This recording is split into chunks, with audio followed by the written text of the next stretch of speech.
qurilish qiyin, lekin ortga qaytmas haqiqiy erkaklar hech qachon. Faxriddin aka kattasi ular, qo'li tegsa chiroy topar devorlar. Har bir ishni qiladi vijdon bilan, hurmat topgan odam halol mehnat bilan. Avazbek boshqa qishloqda yashagan, lekin yoshligidan birga ulg'aygan. Kam gapiradi, ko'p qiladi ish, bunday yigitlarga bo'ladi havas. Faxriddin akada hurmat qiladi, og'ir kunlarda yonida turadi. Birga mehnat, birga non va choy, do'stligi mustahkam, buzolmaydi hech kim. Voy Uchozbek yigitlari oltin qollar, quradi uylarni, ochadi yo'llar. Kechqurun Wi-Fi qidirib yuradi, bolam deb yuragi uyga talpinadi. Rahmat sizga mehnatkash insonlar, sizlar bilan chiroyli bo'ldi bu hovlilar. Qozo eli aytadi chin yurakdan, o'zbek birodar rahmat mehnatdan.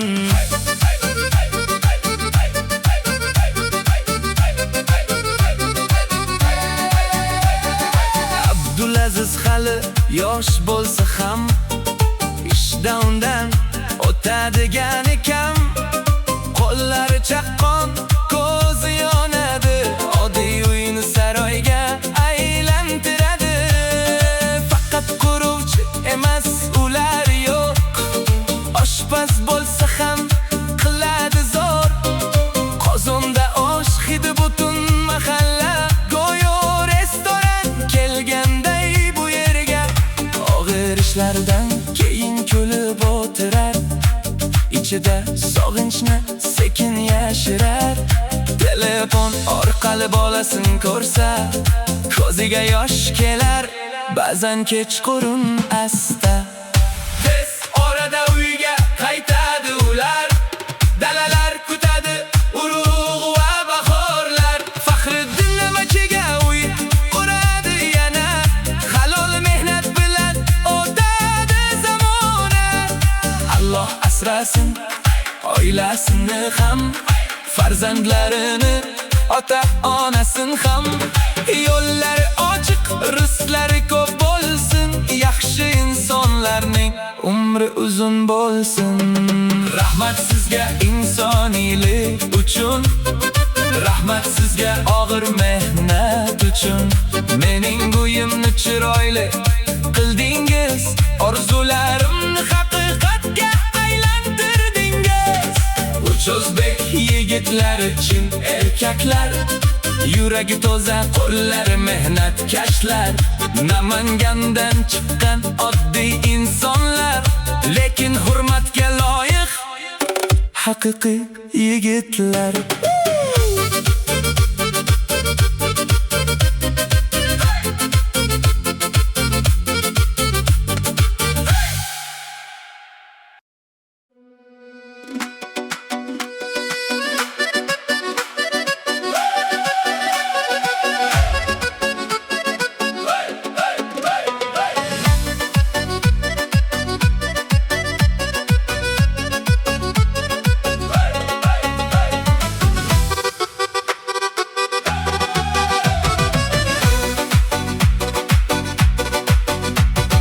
Namangandan yo'l oldilar uzoq, orzulari katta, niyatlari pok. Astana sovuq, qurilish qiyin, lekin ortga qaytmas haqiqiy erkaklar hech qachon. Faxriddin aka kattasi ular, qo'li tegsa chiroy topar devorlar. Har bir ishni qiladi vijdon bilan, hurmat topgan odam halol mehnat bilan. Avazbek boshqa qishloqda yashagan, lekin yoshligidan birga ulg'aygan. Kam gapiradi, ko'p qiladi ish, bunday yigitlarga bo'ladi havas. Faxriddin akada deb hurmat qiladi, og'ir kunlarda yonida turadi. Birga mehnat, birga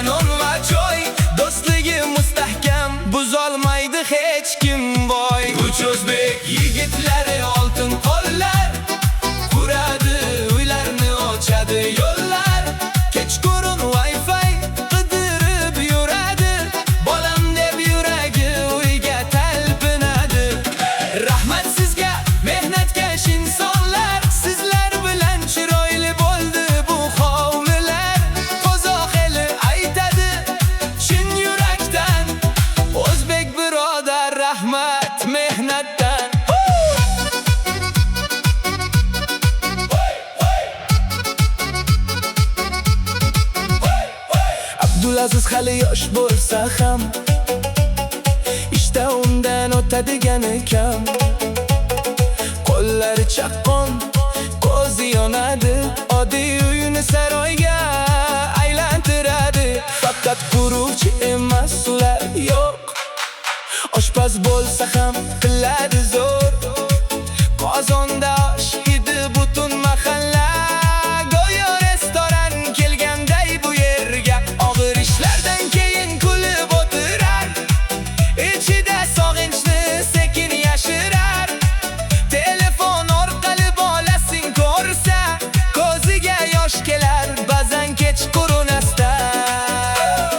Tez orada uyga qaytadi ular, dalalar bitadi, urug' va bahorlar. Faxriddin namakiga uy quradi yana, halol mehnat bilan o'tadi zamona.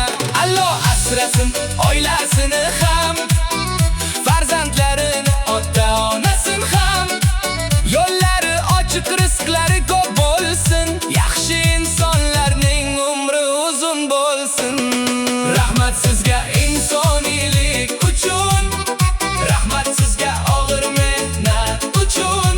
Mening uyimni chiroyli qildingiz, orzularimni haqiqatga aylantirdingiz. Uch o'zbek yigitlari, chin erkaklar, yuragi toza, qo'llari mehnatkashlar. Namangandan chiqqan oddiy insonlar, lekin hurmatga loyiq haqiqiy yigitlar.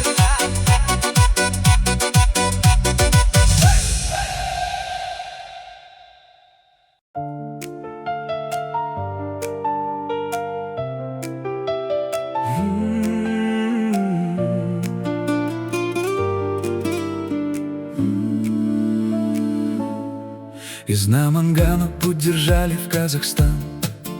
Астана встречала ветром и туман, коши, стройка, пыль и бетон. Но у каждого в сердце родной дом. Фахриддин старший, мудрый как отец, любую стройку доведет до конца. А Авазбек чуть дальше жил в другом ауле, но с детства рядом были как родные люди. Меньше слов у Авазбека, больше дел и работ. Если что-то обещает, обязательно доведет. Фахриддина уважает, словно старший брат, и вместе по жизни идут много лет подряд. Молодой Абдулазиз, огонь в глазах, 2000 года парень, но уже в делах. Мастер золотой, руки как станок, из обычных стен делает дворец и потолок. Три узбека, три брата трудовых, сильные мужчины, сердцем золотым. После работы ловят где-то Wi-Fi, чтобы слышать: папа, когда домой? Три узбека строят людям счастье, сквозь усталость, холод и ненастье. Спасибо вам за честный тяжкий труд, таких людей веками берегут. Они не только стройку знают на отлично, на кухне тоже все у них прилично.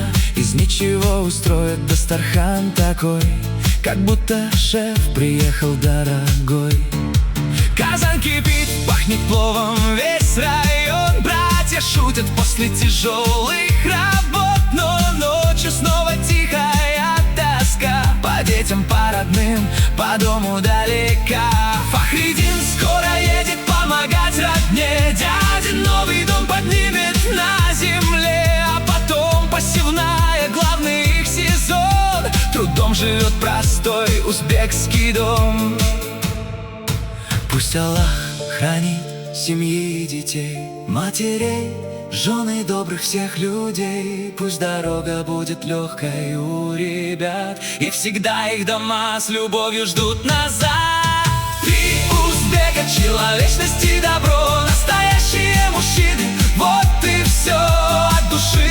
Спасибо говорю сейчас, что сделали красивым этот дом для нас. Мои мысли превратили вы в реальность. В каждом деле уважение и честность. Пусть здоровье будет крепким навсегда, и счастье счастливы, пусть будут их дома.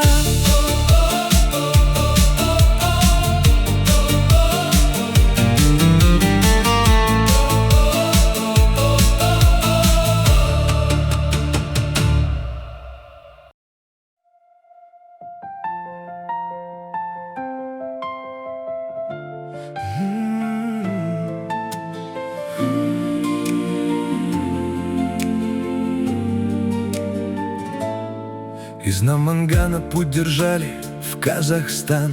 Астана встречала ветром и туман. Коши, стройка, пыль и бетон, но у каждого в сердце родной дом. Фахридин старший, мудрый как отец, любую стройку доведет до конца. А Авазбек чуть дальше жил в другом ауле, но с детства рядом были как родные люди. Меньше слов у Авазбека, больше дел и работ. Если что-то обещает, обязательно доведет. Фахридина уважает, словно старший брат, и вместе по жизни идут много лет подряд. Молодой Абдулазис, огонь в глазах, 2000 года парень, но уже в делах. Мастер золотой, руки как станок, из обычных стен делает дворец и потолок. Три узбека, три брата трудовых, сильные мужчины сердцем золотым. После работы ловят где-то Wi-Fi, чтобы слышать: папа, когда домой? Три узбека строят людям счастье сквозь усталость, холод и ненастье. Спасибо вам за честный тяжкий труд, таких людей веками берегут. Они не только стройку знают на отлично, на кухне тоже все у них прилично. Из ничего устроят Дастархан такой, как будто шеф приехал дорогой. Казан кипит, пахнет пловом весь район. Братья шутят после тяжелых работ, но ночью снова тихая тоска по детям, по родным, по дому далека.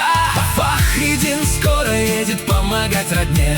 Дядин новый дом поднимет на земле, а потом посевная, главный их сезон. Трудом живет простой узбекский дом. Пусть Аллах хранит семьи и детей, матерей, жены добрых всех людей.